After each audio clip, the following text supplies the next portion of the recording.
So with some listings taking a little bit longer to sell, I think it's an ideal time for the agents to start leveraging these listings and start holding open houses. And I know with this weather, it's not ideal, and some agents have love-hate relationship with open houses. But in my opinion, and from my experience and seeing what my agents are doing and what they're achieving in terms of the results, I think open houses are one of the most effective way of generating business right now. It gives you the opportunity to get in front of buyers and sellers face-to-face and start developing and building your pipeline. So there's a ways of you can hold open houses where you can maximize the most out of them. And I want to share a few things with you guys. Hopefully it'll help you as well. I think one of the things to keep in mind is make sure you introduce yourselves to the neighbors. Do some door knocking. Yes, door knocking. 10, 15 doors, 20 doors around the open house. Let them know, introduce yourself, hand them something that they can keep, your information, and just ask them to stop by.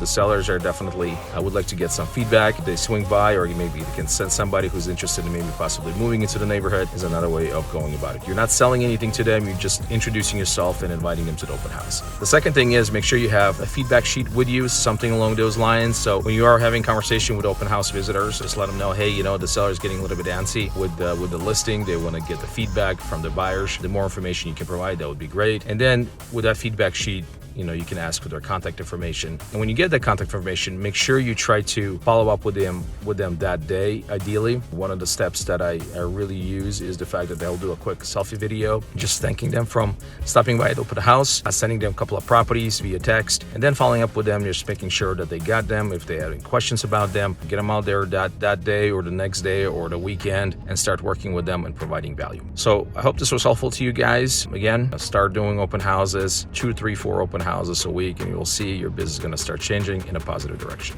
Bye.